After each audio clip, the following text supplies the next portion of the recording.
नमस्कार। Roots two roots की इस क्लास में मैं मधुरा ब्रुशुंडी आप सबका स्वागत करती हूँ। और आज हम भरतनाट्यम नाम के एक शास्त्रीय नृत्य शैली या क्लासिकल डांस फॉर्म जो हमारे कंट्री की है उसके बारे में थोड़ा सा सीखेंगे। उसके बारे में हम जानेंगे, उसके इतिहास के बारे में थोड़ा सा जानेंगे और हम थोड़ा सा डांस भी करके देखेंगे। और हम कुछ भी करने से पहले सबसे पहले जानते हैं कि शास्त्रीय नृत्य शैली को हम शास्त्रीय बुलाते क्यों हैं और शास्त्रीय नृत्य शैली के अलावा और क्या होता है। तो क्लासिकल डांस फॉर्म या शास्त्रीय नृत्य जिसको हम बोलते हैं वो एक शास्त्र पे आधारित रहता है जिसमें कुछ रूल्स होते हैं जो हमें फॉलो करने होते हैं और हम उसके आगे पीछे नहीं जा सकते। और वो जो रूल्स या व्याकरण, ग्रामर जिसको कहते हैं, वो आता है नाट्य शास्त्र नाम की एक इम्पॉर्टेंट किताब से। और नाट्य शास्त्र के अलावा भी कुछ किताबें हैं जिसमें ये कुछ कुछ रूल्स हमें दिए गए हैं। जैसा जैसा आप इस नृत्य शैली को सीखेंगे, इसके बारे में पढ़ेंगे, आपको और अच्छे से समझ आएगा कि ये शास्त्र को का पालन करते हुए डांस करने का मतलब होता क्या है। तो शास्त्रीय नृत्य शैलियों में हम शास्त्र को फॉलो करते हैं और उसके अलावा भी कुछ डांस फॉर्म्स है हमारे भारतवर्ष में जिनको हम फोक डांस बोलते हैं या लोक नृत्य बोलते हैं, जिसमें कोई रूल्स नहीं होते हैं या कोई किसी चीज़ का पालन नहीं करना होता है और वो जनरली कम्युनिटी साथ में मिलके उसको, उस डांस फॉर्म को परफॉर्म करते हैं। और किसी फेस्टिवल पे, कभी खुशी के मौके पे या फिर दुख के मौके पे भी लोग साथ में मिलके कुछ कुछ नृत्य शैलियाँ करते हैं। और वो कई प्रकार की है, हर प्रदेश में बहुत सारे प्रकार के लोक नृत्य शैलियाँ हैं और या फिर फोक फॉर्म्स जिसको हम बोलते हैं। और वो मन से निकलने वाला डांस फॉर्म है। उसमें कोई हमें कि हाथ इसी तरह से जाएगा या फिर हमें हाथ पैर को इसी तरह से चलाना है, ऐसे टाइप के कोई रूल्स नहीं होते हैं। पर क्लासिकल डांस फॉर्म्स या शास्त्रीय नृत्य शैलियों में ऐसे कुछ कुछ चीज़ें हमें फॉलो करनी होती है और वो कई वर्षों से वैसे ही हम फॉलो करते हैं और आगे चल के भी जब हम सिखाते हैं तो हम वैसे ही उसी चीज़ को का पालन करना सिखाते हैं। तो लोक नृत्य शैलियाँ जो है वो कई प्रकार की है, जैसा कि मैंने आपको बताया। हर प्रदेश के, हर स्टेट में कई सारे फॉर्म्स हैं। पर जो शास्त्रीय नृत्य शैलियाँ हैं इंडिया की या फिर जो क्लासिकल डांस फॉर्म्स जिसको हम बोलते हैं, वो सिर्फ 8 है। और उनमें से एक जो है उसका नाम है भरतनाट्यम, जिसके बारे में मैं आपको बताने के लिए यहाँ पे आई हूँ। तो भरतनाट्यम का जो अगर आप भरतनाट्यम शब्द को देखें, उसी में कुछ 3-4 भाग हैं जिसको मिलके हमें समझ आता है कि भरतनाट्यम है क्या। तो भरत और नाट्यम, तो ऐसे 4 टुकड़ों में उसको अगर हम बांटे तो पहला टुकड़ा है भ, और भ होता है भाव के लिए। भाव होता है जो हमारे अंदर जो भी हमें फीलिंग्स जो है, इमोशंस है, हम उनको व्यक्त करते हैं। तो कभी हम अपने चेहरों से व्यक्त करते हैं। अब मुझे गुस्सा आ रहा है तो मैं ऐसे करूँगी, कभी मुंह फेर लिया, आंखें बड़ी हो जाएंगी, हाँ। और अगर मैं दुखी हूँ तो मेरा शरीर भी ऐसे हो जाएगा ना, ऐसे अंदर चला जाएगा और मैं नीचे देखूंगी, मैं आगे, आंखें बड़ी नहीं होंगी, मेरी आंखें छोटी हो जाएंगी। और अगर मैं खुश हूँ तो ऐसे आपको पता चल जाएगा कि मुझे खुशी हो रही है। तो अब खुशी जब मैंने दिखाई तो मैंने हाथ का भी प्रयोग किया। तो अलग अलग सिर्फ चेहरे से ही नहीं पर हाथ से भी, हमारी आँखों से, हमारे गर्दन से, पूरे शरीर से हम अलग अलग भाव प्रकट कर सकते हैं। तो वो भाव जो है वो हमें देता है भरतनाट्यम का भ। और हम अलग अलग चीज़ें दिखाते हैं नृत्य के माध्यम से। इसलिए भाव हमारे लिए बहुत ज़रूरी हो जाता है। अब दूसरा जो पहलू है र, वो आता है राग से। और राग जो है उसका अगर आपको सिंपल टर्म्स में समझाया जाए तो वो बेसिकली है संगीत या म्यूज़िक, जिसके बिना नृत्य नहीं किया जा सकता। हमें म्यूज़िक के ऊपर ही हम डांस करते हैं। तो संगीत और नृत्य साथ में जुड़ा हुआ है। तो जो राग है वो हमें देता है भरतनाट्यम का र। उसके बाद आता है त, जो हमें मिलता है ताल से। अब ताल क्या होता है? अगर मैं पैर को इस तरह से चलाऊंगी, 1 2 1 2, तो मैं एक ताल में पैर को मार रही हूँ, ठीक है। तो हम जो भी डांस करते हैं वो हम एक ताल में करते हैं। और ताल को अगर आपको सिंपल टर्म से फिर से समझना हो तो आप घड़ी को देखो।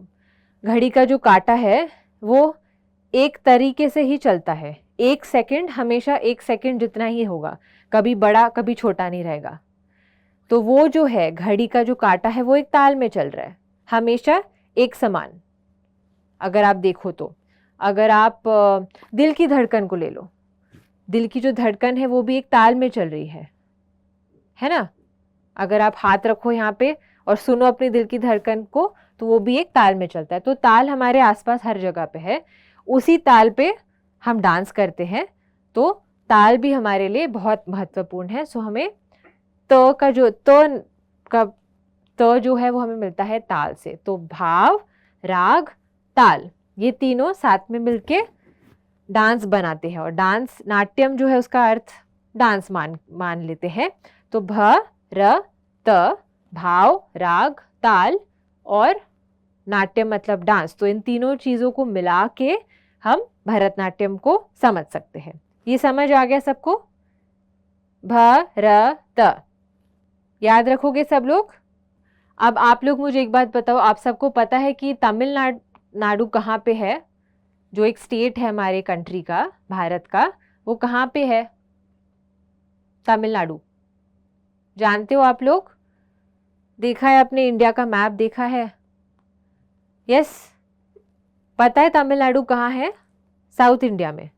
हाँ, गुड। कुछ कुछ लोगों को पता है, जिन्होंने नहीं देखा है वो आज मैप में देखना कि तमिलनाडु कहाँ है।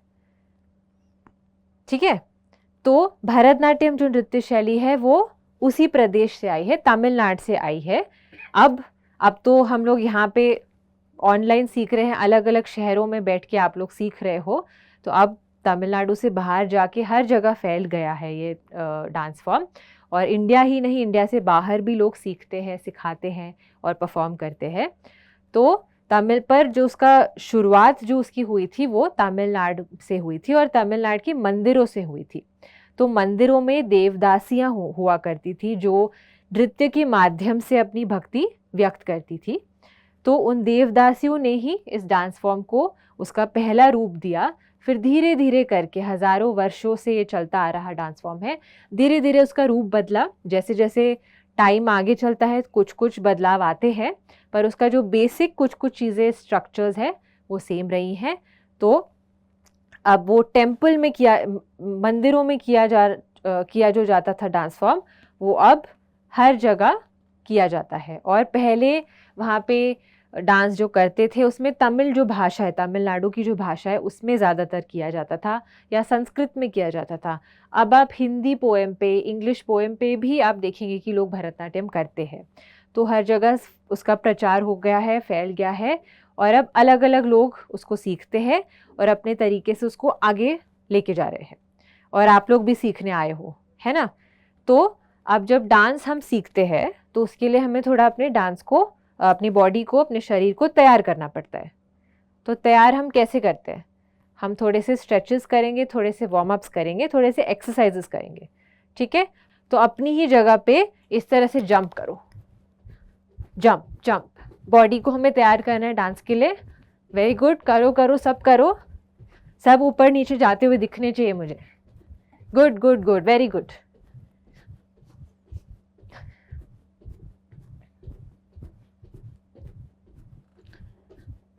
Okay, stop. अब हम हाथ इधर रखेंगे और अपने पैर को ऊपर उठाने की कोशिश करेंगे। ठीक है, घुटने को यहाँ पे हाथ पे लगाने की कोशिश करेंगे। 1 2, करो कोशिश, ज़्यादा ऊपर नहीं रखो, हाथ इधर रखो। नहीं उठा पा रहे हो तो करो करो, वेरी गुड।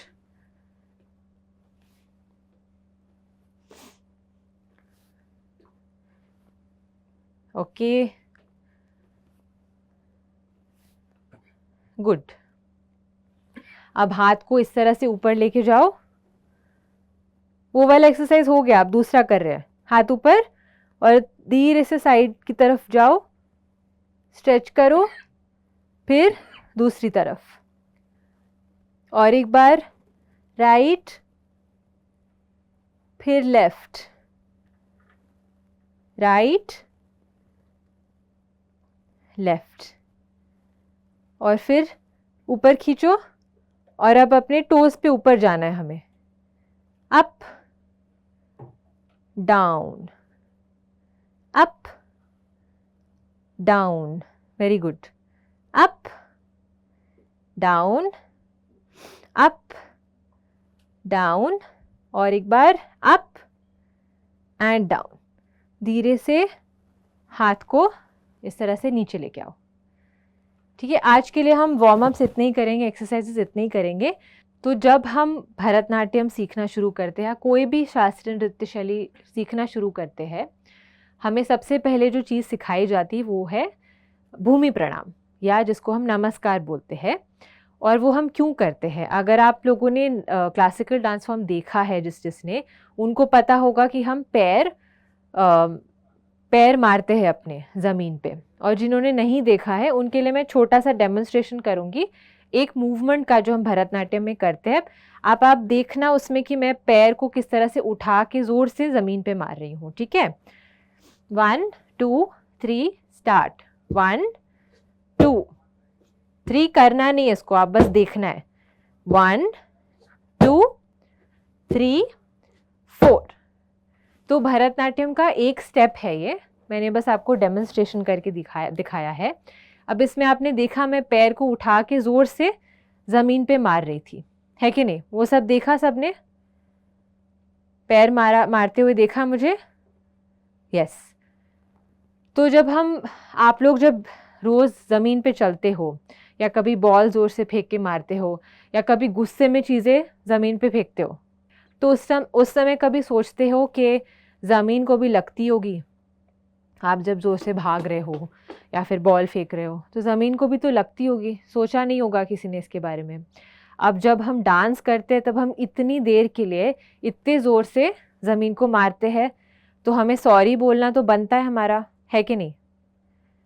तो इसीलिए डांस सिखाने से पहले सबसे पहली जो चीज़ हमें सिखाई जाती है क्लास में वो होता है भूमि प्रणाम या नमस्कार, जिसमें हम धरती माँ को एक तरह से सॉरी बोलते हैं कि सॉरी कि हम आपके ऊपर ज़ोर ज़ोर से पैर मार के अपना कार्य करेंगे। अपना कार्य मतलब क्या है? नृत्य, उसको हम करेंगे, तो आप हमें क्षमा कीजिए और हमें आशीर्वाद भी दीजिए, क्योंकि हम धरती को माँ के समान मानते हैं, तो हम आशीर्वाद भी लेते हैं कि जो हम नृत्य करने जा रहे हैं वो हम सफलता से कर पाए, अच्छे से कर पाए। तो उसी भाव को याद रखते हुए मन में हर क्लास के पहले और अंत में हम भूमि प्रणाम करते हैं। तो मैं आपको एक बार दिखाऊंगी, फिर हम साथ में उसको करने की कोशिश करेंगे। ठीक है, तो आप लोग देखिए एक बार ध्यान से, फिर हम लोग साथ में सीखेंगे करने के लिए। 1 2 3 4 5 6 7 8 1 2 3 4 5 6 7 8। ओके, आप लोग ट्राई करना चाहोगे इसको? भूमि प्रणाम को करेंगे सब साथ में? यस, ओके, उठ जाओ, फर्स्ट पोजीशन में आ जाओ। इस तरह से हाथ रखना है, इस वाली उंगली को और बीच वाली उंगली को थंब के साथ जोड़ना है, और इसको इस तरह से पहली तीनों उंगलियां थंब को मिला के रखनी है, और इस तरह से एल्बोज को उठाना है। एल्बोज नीचे नहीं होंगे, एल्बोज ऐसी स्ट्रेट लाइन बनाएंगे। हाँ, दिख रही है आपको स्ट्रेट लाइन? एक एल्बो से दूसरे एल्बो तक दिख रही है ना लाइन?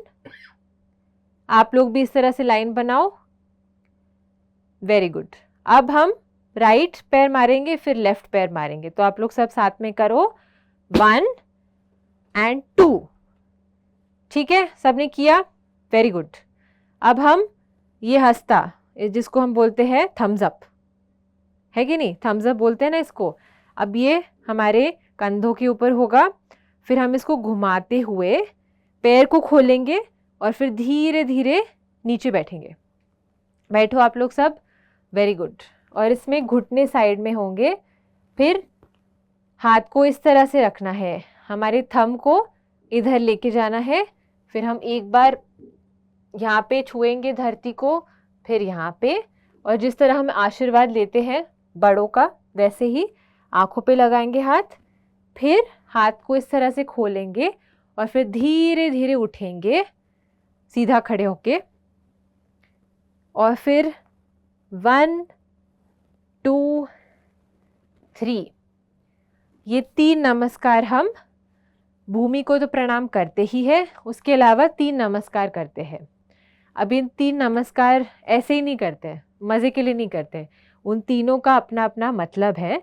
तो जो सबसे पहला नमस्कार हम करते हैं जो ऊपर होता है इस तरह से, वो हम करते हैं भगवान को या फिर परमेश्वर को, जिस भी शक्ति में आप विश्वास रखते हैं उसको, क्योंकि उसके बिना हमारा जीवन चल ही नहीं सकता, तो उसको हम नमन करते हैं। फिर दूसरा नमस्कार हमारे माथे के पास होता है। तो यहाँ पे क्या है, हमारा दिमाग यहाँ पे है, ब्रेन यहाँ पे है कि नहीं? बताओ कहाँ? यहीं पे है ना ब्रेन। तो जब आप कुछ सीखते हो, कहाँ पे सब स्टोर होता है, मेमोरी सारा कहाँ जाता है? यहाँ पे दिमाग में जाता है। तो जब आपको टीचर कुछ सिखाती है या कोई गुरु आपको सीख देता है किसी चीज़ की, तो वो यहाँ पे होता है। तो हम गुरु या अपने टीचर को याद करते हैं जब हम नमस्कार यहाँ करते हैं माथे के पास, ठीक है। और फिर तीसरा नमस्कार हमारे दिल के पास, वो किसके लिए? आप सबके लिए। आप सबके लिए क्यों? क्योंकि आप लोग सब आज अपने क्लासेस के बीच में जुड़े हैं थोड़ा कुछ सीखने के लिए, और अगर यही चीज़ मैं भरतनाट्यम किसी स्टेज पे ऑडियंस को दर्शा रही हूँ अपना परफॉर्मेंस, तो मैं उनको भी नमस्कार करती हूँ एक तरह से थैंक यू बोलते हुए कि वो लोग सब मुझे देखने के लिए आए हैं। तो 3 नमस्कार फिर से करेंगे। सबसे पहला ऊपर भगवान के लिए, दूसरा मस्तिष्क के पास में गुरु के लिए, और तीसरा दिल के पास में जो भी हमारे सामने हमारे साथ जुड़े हैं, या तो सीखने के लिए या फिर हमारा डांस देखने के लिए। तो 1 2 3 ये नमस्कार समझ आगे क्यों करते हम? तो अब ये सीखने के बाद हमें 3 बेसिक पोजीशंस भरतनाट्यम की जो होती है वो सिखाई जाती है, जिसको करने में थोड़ा समय लगता है। पहली पोजीशन इजी है जो हमने ऑलरेडी करी है, जिसमें मैं ऑलरेडी खड़ी हूँ, बस पैर को साथ में जोड़ना है और सीधा खड़े होना है। पर हमारे हाथ जो है वो कहीं पे भी नहीं होते, इस तरह से पीछे रखे जाते हैं। तो आपको हाथ को ऐसे साथ में रख के इधर बैक के पास एकदम रखना है, ठीक है। और जो हमारी एल्बोज है वो हमेशा साइड में होंगी, आगे इस तरह या पीछे नहीं रहेंगे, एकदम साइड में। तो जब इस तरह हाथ रख के पैर को साथ में जोड़ के हम खड़े होते हैं, उसको हम बोलते हैं समपादम। सम का मतलब होता है इक्वल, सम साथ में, और पादम मतलब पैर, पाद होते हैं पैर। तो जब दोनों पैर पे हम समान वेट रख के, इक्वल वेट रख के खड़े रहते हैं सीधा, उसको हम बोलते हैं समपादम, ठीक है। समझ आ गया सबको? Yes, okay, good. उसके बाद हम इस तरह से पैर को खोलते हैं और हल्का सा गैप पैर के बीच में रखते हैं। पूरी तरह से एड़ियों को मिला के नहीं रखना है, थोड़ा गैप रखना है। और फिर बैक को स्ट्रेट रखते हुए, बैक आगे या पीछे नहीं जाएगी बिल्कुल भी, बैक को स्ट्रेट रखते हुए, हाथ को भी वहीं रखते हुए हम धीरे धीरे आधा नीचे बैठेंगे, घुटनों को मोड़ेंगे और घुटनों को साइड में रखेंगे। घुटने हमारे ऐसे आगे नहीं आएंगे। तो अगर मेरे पैर यहाँ पे है तो घुटने भी उसके ऊपर रहेंगे, ऐसे नहीं रहेंगे। समझ गए आप लोग सब? तो साइड में रखो। अब आप लोग भी बैठो अरमंडी में। तो इस पोजीशन को हम बोलते हैं अरमंडी। अरे का मतलब होता है हाफ या आधा, और मंडी मतलब बैठना। तो अरमंडी मतलब हाफ सिटिंग पोजीशन। अब वहीं से हम धीरे धीरे नीचे जब जाते हैं, घुटनों को अभी भी साइड में रखेंगे और हाथों को अभी भी पीछे रखेंगे और बैक को भी स्ट्रेट रखेंगे। इस पोजीशन को हम बोलते हैं मुरु मंडी। मुरु का मतलब होता है फुल और मंडी मतलब सिटिंग। तो फुल सिटिंग, पूरी तरह से बैठ गए हम। ये हो गया अरमंडी समपादम।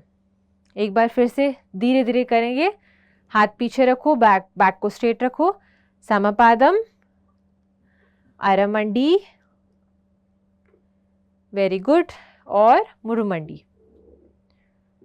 मुरुमंडी, अरमंडी और समपादम।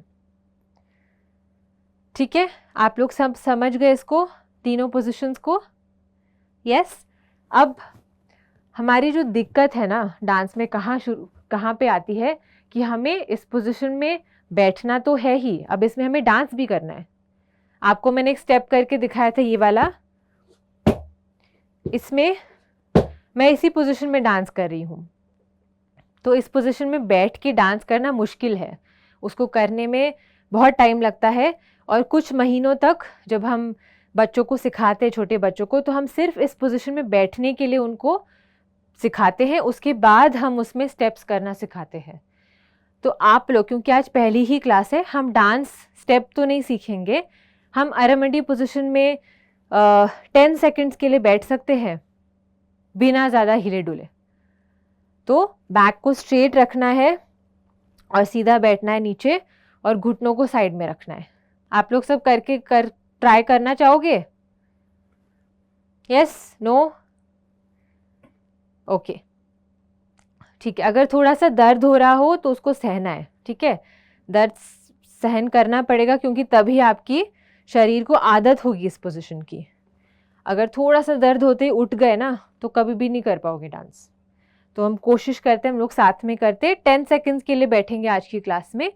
अरमंडी में बैठो, धीरे से बैठो, बैक को स्ट्रेट रखो सब लोग, एल्बो साइड में, और सामने देखना है, इधर उधर नहीं देखना है, ठीक है, एकदम सामने। एक पॉइंट पकड़ो और उसको देखो। 1 2 3 4 5 6 7 8 9 10। ओके, अप, ठीक था? दर्द हुआ? किसी को दर्द हुआ? बहुत जोर से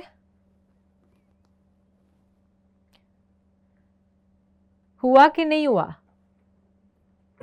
नहीं हुआ तो और 10 सेकेंड्स बैठोगे? ट्राई करना चाहोगे? ठीक है, चलो 10 मोर सेकेंड्स, ठीक है। बैठो अरमंडी में धीरे से, very good, back straight. 1 2 3 4 5 6 7 8 9 10। Okay, up, very good. Okay, तो मैं और एक चीज़ को इंट्रोड्यूस करना चाहूँगी। तो जैसे मैंने आपको बोला कि हमें जब हाव भाव अपना दिखाना होता है तो हम सिर्फ चेहरे का और आँखों का या शरीर का नहीं इस्तेमाल करते, हम हाथ को भी यूज़ करते हैं। तो अगर मुझे किसी को बोलना है कि यहाँ से चले जाओ, तो मैं हाथ से कैसे बोलूँगी? यहाँ से चले जाओ, मुझे नहीं सुननी तुम्हारी बात, ठीक है। तो जो हाथ है उसको हम अलग अलग प्रकार से यूज़ करते हैं भरतनाट्यम में। तो करने का जो तरीका है वही उन शास्त्रों से आता है जो मैंने आपको पहले बताया था, नाट्य शास्त्र से। तो उनका भी एक प्रॉपर नाम है। तो हम सिर्फ एक हाथ का प्रयोग जब करके अलग अलग मुद्राएं करते हैं उसको हम असंयुक्त हस्ता बोलते हैं। असंयुक्त मतलब जो जुड़ा हुआ नहीं है, मतलब एक ही हाथ। और अगर हम दोनों हाथ से कुछ दिखा रहे हैं इस तरह से तो हम उसको बोलते हैं संयुक्त। संयुक्त मतलब साथ में। तो जब दोनों हाथ मिल के कुछ दिखा रहे हैं उसको हम संयुक्त हस्ता बोलते हैं, और जब एक ही हाथ से हम किसी चीज़ को दिखा रहे हैं उसको हम बोलते हैं असंयुक्त हस्ता। तो हम पहले 2 असंयुक्त मतलब सिंगल हैंडेड वाले मुद्रा सीखेंगे। तो इसके लिए जब हम बैठते हैं या खड़े होते हैं करने के लिए हस्ता को, तो हम अपने एल्बो को ऊपर रखते हैं इस तरह से, और ये एक एल जैसा बनाते हैं। तो हाथ ऐसे नहीं करोगे आप बैठे बैठे, ये नहीं होगा, और बैक हमेशा स्ट्रेट रहेगी। तो जो भी सब नीचे बैठे हैं बैक को स्ट्रेट रखो और हाथ को इस तरह से रखो। तो इसमें क्या है, हाथ हमारे सारी उंगलियां साथ में है और जो थंब है उसको हमने इस तरह से बेंड किया है, और इसको हम बोलते हैं पताका हस्ता। क्या बोलते हैं? पताका, ठीक है। और इसका मतलब होता है फ्लैग। पताका मतलब फ्लैग होता है। तो इसको हम फ्लैग दिखाने के लिए यूज़ कर सकते हैं। उसके अलावा भी इसके बहुत सारे यूजेस हैं जो हम धीरे धीरे सीखेंगे। अब इसके बाद का एक हस्ता है वो भी आप सीख लीजिए। अब इसी हस्ता में उस ऐसे ही रखना है हाथ, और रिंग फिंगर जो है हमारी, ये वाली फिंगर को इस तरह से मोड़ना है। तो ये बन जाता है त्रिपताका हस्ता। पताका और त्रिपताका। ठीक है, आज हम इतना ही करेंगे क्योंकि धीरे धीरे सीखेंगे तो दिमाग में सब अच्छे से रहेगा। तो पताका और त्रिपताका, केवल इन 2 हस्ता को आप याद कीजिए, फिर आगे का हम अगली क्लास में कंटिन्यू करेंगे।